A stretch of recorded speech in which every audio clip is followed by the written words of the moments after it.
तो सीधे आपको ले चलेंगे लोकसभा, जहां पर नेता प्रतिपक्ष राहुल गांधी संविधान पर चर्चा कर रहे हैं। सुनिए।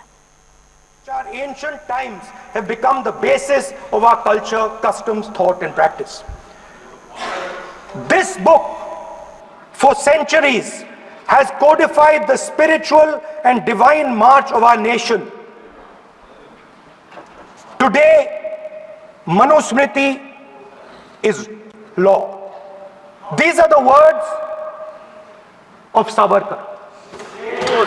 Mr. Savarkar has clearly stated in his writings that there is nothing Indian about our constitution. He has clearly stated that the book India is run by should be superseded by this book. And this is what the fight is about. Now, it's nice that all of you are so-called defending the Constitution. But I want to ask you, do you stand by your leader's words? Yes. Do you support your leader's words? Because when you speak in Parliament about protecting the Constitution, you are ridiculing Savarkar, you are abusing Savarkar, you are defaming Savarkar.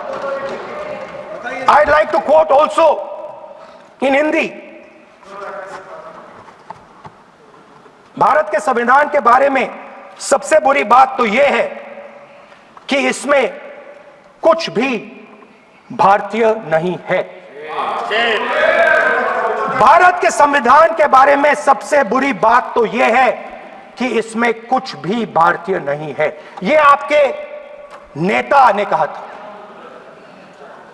जिसकी आप पूजा करते हैं। Speaker sir, I described in my first speech the idea of a battle taking place. I described the Mahabharata, described Kurukshetra. There is a battle taking place today in India. And on this side are the defenders of the idea of the Constitution. And from each state we have one. If you ask us Tamil Nadu, we will tell you Periyar. If you ask us Karnataka, we will say Basavana. If you ask us Maharashtra, we will say Phule ji, Ambedkar ji. If you ask us Gujarat, we will say Mahatma Gandhi. आप speaker को You praise these people. You praise these people hesitatingly because you have to. But the truth is that you want India to be run the way it used to be run. जैसे हिंदुस्तान पहले चलाया जाता था, वैसे ही आप हिंदुस्तान को चलाना चाहते हो। मैं बता रहा हूं, आ रहा हूं। पेशेंस रखिए थोड़ी, इतना एक्साइटमेंट नहीं होना चाहिए। स्पीकर सर, जब मैं छोटा था दिल्ली में, स्पीकर सर, दिल्ली के चारों ओर जंगल हुआ करता था। जो आज यहां रहते हैं उनको ताज्जुब होगा कि एम्स के बिल्कुल बगल में जंगल शुरू होता था। जहां रेलवे म्यूजियम है वहां पे जंगल शुरू होता था। वैसे ही जंगल में, दोनों नॉर्थ और साउथ, वैसे ही जंगल में हजारों साल पहले एक युवा, 6-7 साल का युवा, हर रोज सुबह उठ के 4 बजे उठ के एक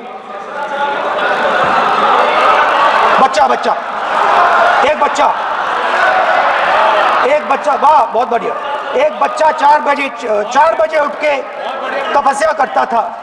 हर रोज सुबह तपस्या, हर रोज सुबह वो धनुष उठाकर तीर कमान चलाता था और घंटे उसने तपस्या की, सालों के लिए उसने तपस्या की। पास लोगों को पता लगने लगा कि लड़का है, यही तो आप नहीं समझ सकते हो, यही प्रॉब्लम है। यही तो प्रॉब्लम है। धनुष में तपस्या है, मनरेगा के काम करने में तपस्या है। तपस्या का मतलब शरीर में गर्मी पैदा करना, समझिए। हाँ, तब का ये मतलब है, तपस्या का ये मतलब है। तो ये तपस्या कर रहा था, लोगों को पता लगा और वो गुरु के पास गया। लड़के का नाम एकलव्य था और वो गुरु के पास गया और उसने कहा, गुरु द्रोणाचार्य जी, मैं सालों से धनुष चलाना सीख रहा हूं, मैंने अपनी पूरी शक्ति इसमें डाली है,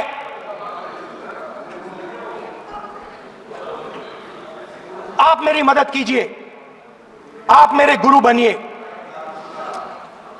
द्रोणाचार्य जी ने एकलव्य को कहा कि आप ऊंची जात के नहीं हो,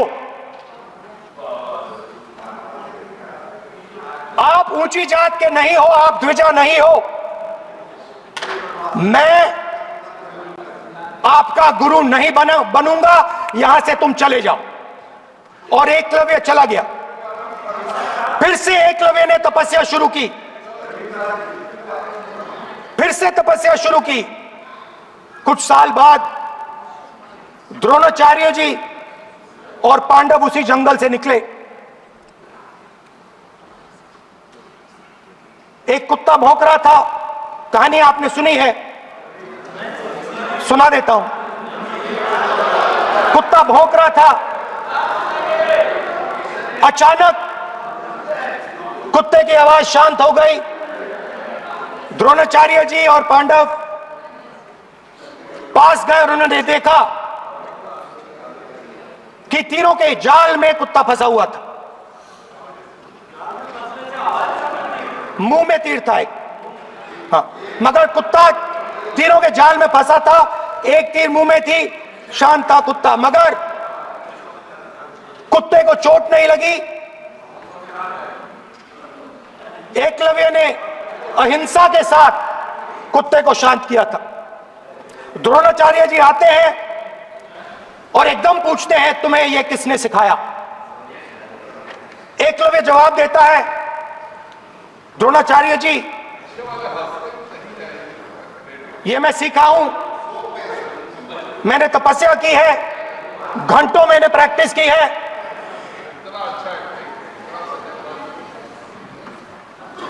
आपने मुझे गुरु बनने से मना किया था, तो मैंने एक मूर्ति, मट्टी की मूर्ति सामने रखी और मैंने प्रैक्टिस की और मैं सीखा। द्रोणाचार्य जी खुश नहीं हुए। द्रोणाचार्य जी ने एकदम कहा, तुम्हें मुझे गुरु दक्षिणा देनी है।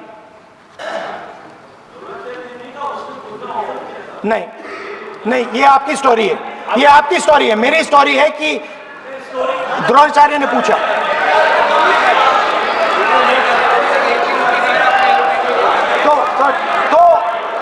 तो द्रोणाचार्य जी ने, Sir, the PM will not speak. You have to understand. If you are not giving order, Prime Minister has to speak. That you have to understand. If you are not giving protection, if you are not giving protection to LOP, then Prime Minister has to speak here. I will tell you. We will be very clear. ठीक है sir. माननीय सदस्य, आपको मैंने कई बार कहा, आप धमकी शब्दों में मत बोला करिए। एक मिनट जाती द्रोणाचार्य जी संसदीय ने, कार्य मंत्री बोल रहे, कितना डिस्टर्बेंस कर रहे थे। द्रोणाचार्य जी ने कहा कि मुझे आप गुरु दक्षिणा दीजिए। मेरी स्पीच ले ली आपने। तो द्रोणाचार्य जी ने उनसे कहा कि गुरु दक्षिणा के लिए मुझे तुम्हारा हुनर, तुम्हारा भविष्य, तुम्हारा अंगूठा चाहिए। और एकलव्य ने अंगूठा काट के द्रोणाचार्य को दे दिया।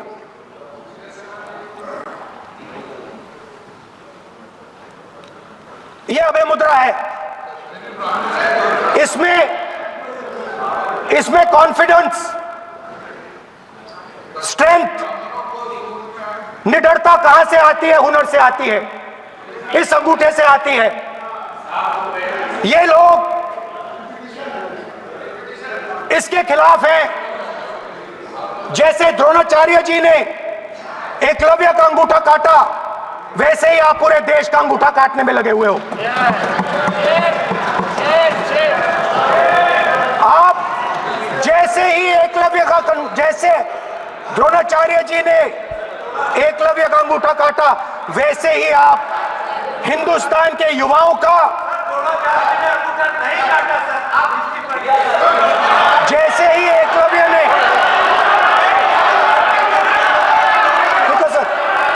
एकलव्य का अंगूठा काटा गया, वैसे ही आप हिंदुस्तान के युवाओं का, सबका अंगूठा काटते हो। जब आप अदानी जी को धारावी देते हो, तो आप धारावी के जो एंटरप्रेन्योर्स हैं, जो स्मॉल एंड मीडियम बिजनेसेस हैं, उनका आप अंगूठा काटते हो। जब आप हिंदुस्तान के पोर्ट्स, एयरपोर्ट्स, डिफेंस इंडस्ट्री, ये सब जब आप अदानी को देते हो,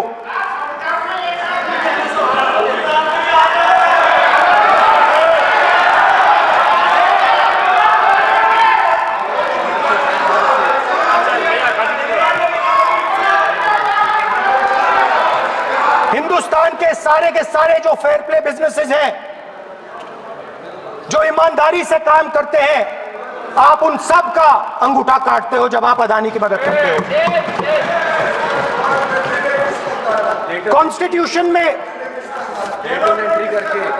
लैटरल एंट्री कर आप हिंदुस्तान के युवाओं का, पिछड़ों का, गरीबों का अंगूठा काटते हो।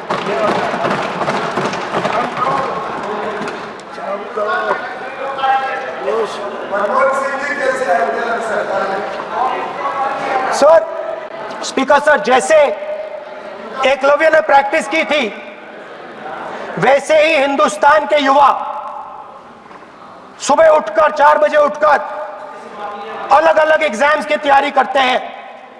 आपने देखा होगा, पहले हजारों युवा सुबह उठकर रनिंग करते थे, वेट ट्रेनिंग करते थे आर्मी में जाने के लिए। जब आपने अग्निवीर लागू किया, तो आपने उन युवाओं की उंगली काटी। जब आप पेपर लीक कराते हो, 70 बार आपने पेपर लीक करवाया है, तब आप हिंदुस्तान के युवाओं के अंगूठा काटते हो।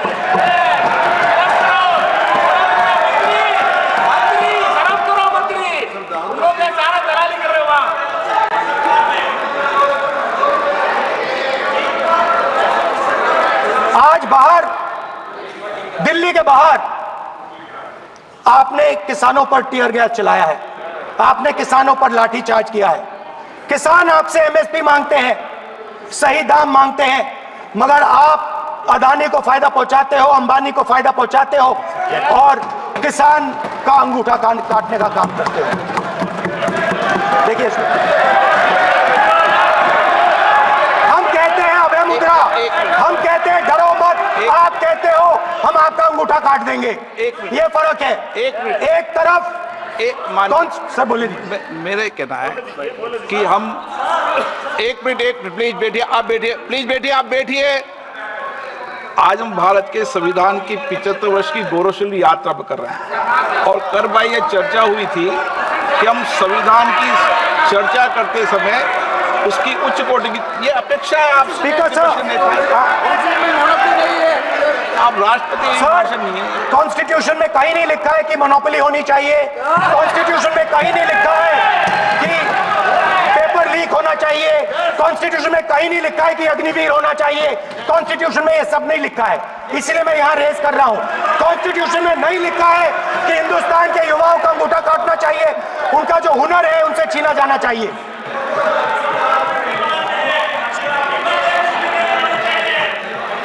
बैठे बैठे कर रहे हैं सर, 5 बजे हम भी बैठे बैठे करेंगे, हमको नहीं बोला है। 5 बजे देखिएगा, 5 बजे देखिएगा क्या करते स्पीकर सर, मिलेगा। मैं कुछ दिन पहले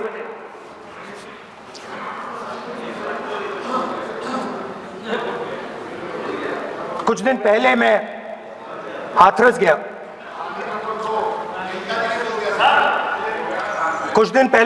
गया। हाथरस में 4 साल पहले एक लड़की का बलात्कार होता है, गैंग रेप होता है, 3-4 लोग गैंग रेप करते हैं। मैं 2-3 दिन पहले उस लड़की के परिवार के घर में गया।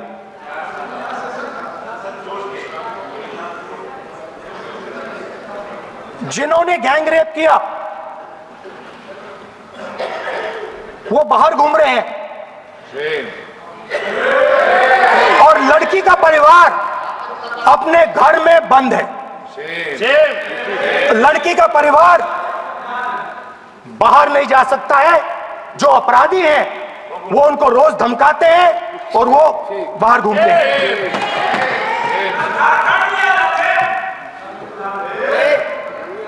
परिवार ने मुझे बताया कि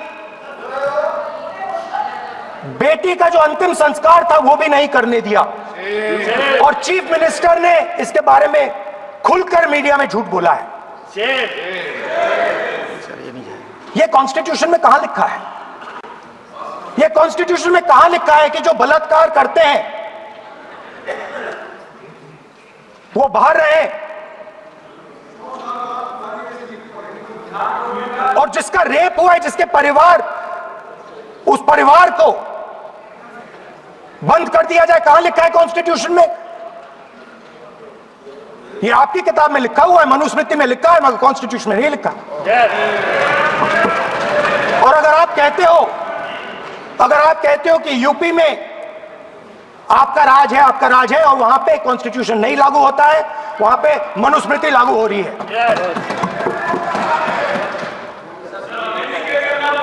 परिवार ने मुझे कहा कि यूपी की सरकार ने उन्हें वायदा किया था, कहा था कि हम आपका रिलोकेशन करेंगे, आपको कहीं और रहने की जमीन देंगे। आज तक 4 साल हो गए हैं, आज तक उनका रिलोकेशन नहीं किया गया है। और हर रोज उन्होंने मुझे फोटो दिखाई, वो बाहर निकलते हैं और जिन्होंने बलात्कार किया वो धमकाते हैं उनको। तो मैं इस हाउस में कहना चाहता हूं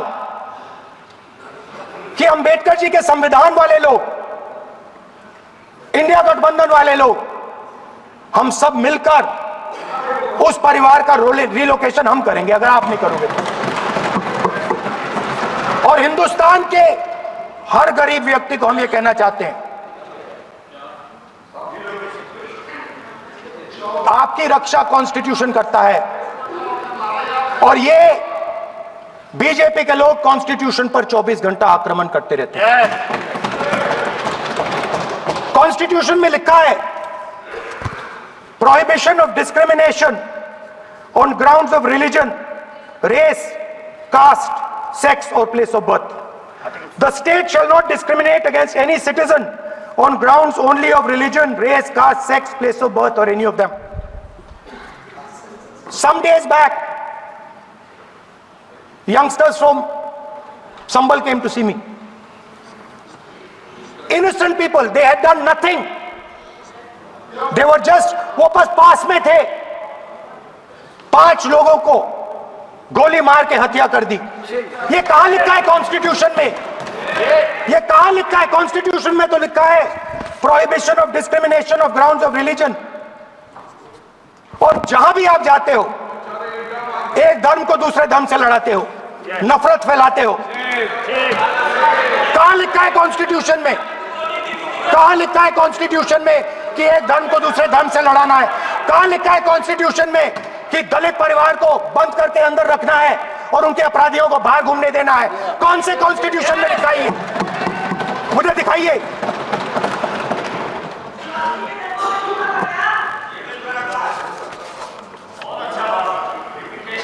स्पीकर साहब, हमने हमारी जो विचारधारा है, इंडिया गठबंधन की विचारधारा है, वो देश में कॉन्स्टिट्यूशन लाई है।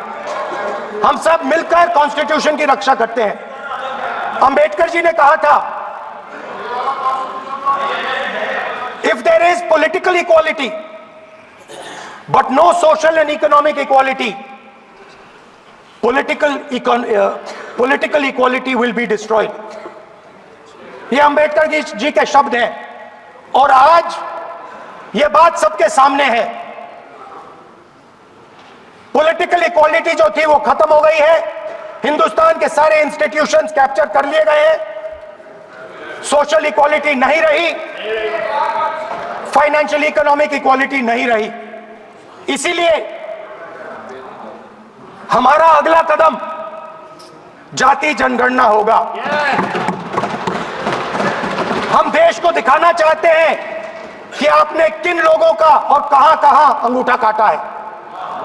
हम दलितों को, आदिवासियों को, पिछड़ों को, किसानों को, मजदूरों को दिखाना चाहते हैं कि आपने किस किस का अंगूठा काटा है। इसलिए जो मैंने वायदा किया था, इसी हाउस में यहां हम कास्ट सेंसस लागू करेंगे और उसके बाद हिंदुस्तान में एक नए तरीके का विकास होगा, एक नई तरीके की राजनीति होगी।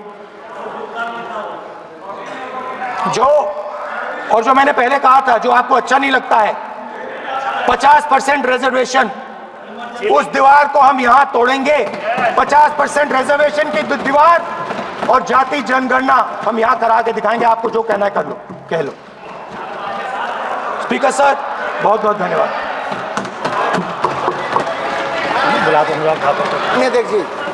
जी सर, क्योंकि एक मिनट में बुलाता हूँ ना, आप खुद ही क्यों खड़े हो रहे हो? एक मिनट। बीजेपी की तरफ से अनुराग ठाकुर, मान्य अध्यक्ष जी, पिछली बार भी जब चर्चा हुई तब भी मैंने कहा था कि कुछ लोग संविधान तो हाथ में लेके घूमते हैं, लेकिन ये नहीं बता पाए कि उसके पन्ने तक कितने हैं, क्योंकि उन्होंने कभी खोला ही नहीं। आज मैं क्योंकि ये संविधान जो राहुल जी सब तरफ दिखाते हैं सर, शायद उन्होंने इसके 2 पन्ने भी खोलकर नहीं देखे। अगर आप इसका प्रीफेस देखेंगे, प्रीफेस किसने लिखा सर? सुप्रीम कोर्ट के वरिष्ठ अधिवक्ता गोपाल शंकर नारायण जी। उन्होंने लिखते हैं, our constitution was crafted by the finest and most emancipated minds of the time and thankfully not directed by the confused Nehruvian social policy that guided success governments। वो इनकी नेहरू जी की विचारधारा पर सवाल खड़ा करते हैं। और उन्होंने लिखा है कि giants like B.R. Ambedkar, B.N. Rao, Sardar Patel, K.M. Munshi Alladi debate provisions to protect the basic freedom. उन्होंने श्रेय दिया है तो अम्बेडकर जी को, सरदार पटेल और आगे। सर, इसके अगले पन्ने पे क्या लिखते हैं गोपाल शंकर नारायण? और ये इन्हीं का ही है सर, मैं इन्हीं की पढ़ रहा हूँ जो इन्होंने हाउस में दिखाया। इसमें लिखा है, were it not for the strength of the document, Indira Gandhi would have been compelled to end the darkest episode in independent India by ending the emergency। यानी कि संविधान की ताकत थी जिन्होंने इंदिरा गांधी जी की इमरजेंसी को खत्म किया था, तो इस संविधान की ताकत थी। और ये आपके इसके अंदर लिखा है, राहुल जी जो आप लेकर घूमते हो, कभी खोल के पढ़ो तो सही, कभी पढ़ा भी नहीं आपने। और इसमें आगे लिखा है सर, आप चेयर को और ये अधिकार दिया है, चेयर को बोलो, माननीय सदस्य चेयर को। जी इधर नहीं डाल। अध्यक्ष जी, ये जो राहुल जी कॉपी लेकर घूमते, इसी पे लिखा है कि इंदिरा गांधी जी की यातनाएं और इमरजेंसी को खत्म किया तो बाबा साहब अम्बेडकर के संविधान ने गरीब से गरीब व्यक्ति को उसका काम दिया। सर, आप इसके प्रीफेस पे जाइए। सर, आप इसके प्रीफेस के रहा सर, ये भी सुप्रीम कोर्ट के बहुत बड़े वकील हैं, उन्होंने क्या लिखते हैं सर कि जब संविधान बना उसके बाद सर, देश आजाद होने के बाद पहले दिन से ही लेजिस्लेटिव और हमारी ब्यूरोक्रेसी सर, हमारी दोनों ने ही जुडिशरी के साथ सींग फंसा के रखे, जुडिशरी को नीचे दिखाने की बात की। सर ये मैं नहीं कह रहा, ये वही किताब कह रही है जो राहुल गांधी हाथ में लेकर घूम रहे हैं। सर मैं पढ़ के सुनाता हूँ। From the earliest years itself the legislative wing and the executive wing of the state on the one hand confronted the judicial wing on the other with the accusation that they had vastly approached upon the powers not given to them but given to the executive. The then law minister on 28th October 1976 issued a strident warning to the judges of the Supreme Court and I quote, sir मैं quote कर रहा हूँ, an atmosphere of the confrontation was sought to be created by those whose duty it was to see that they did not encroach upon the field which did not legitimately belong to them. Nothing should be left undone now to ensure that such a situation did not recur. If even after the amendments confrontation continues, then I think it will be a bad day for the judiciary. ये कौन कह रहा है? उस समय के law minister कह रहे हैं। और क्या कहते हैं sir? Again we are trying to save them from the temptation to intrude into the powers which do not belong to them. What we are doing today is not to save the people from the judges.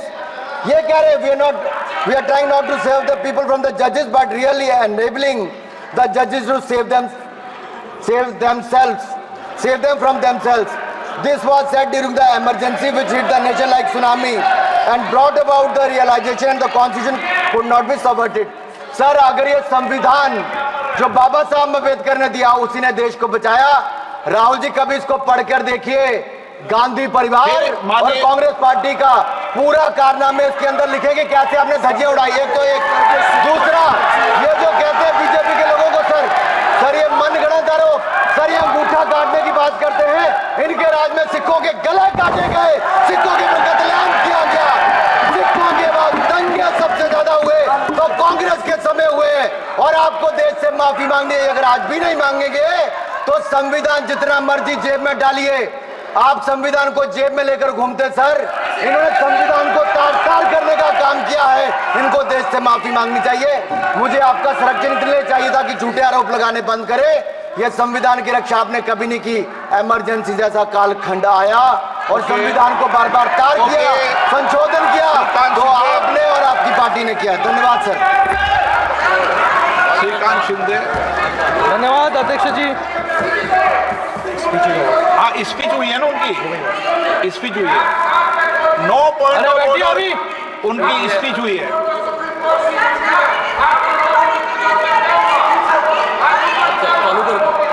आप बैठिए, speech 9 point of order speech हुई है, table कर देंगे इसको। अध्यक्ष जी हाँ इसको टेबल कर देंगे, आप ये कर देंगे। आप बोलिए श्रीकांत शिंदे जी। अब मैं कहूंगा जब कर देना आप सभी लोग है ना खुद ही डायरेक्शन देने लग जाते हैं। श्रीकांत शिंदे।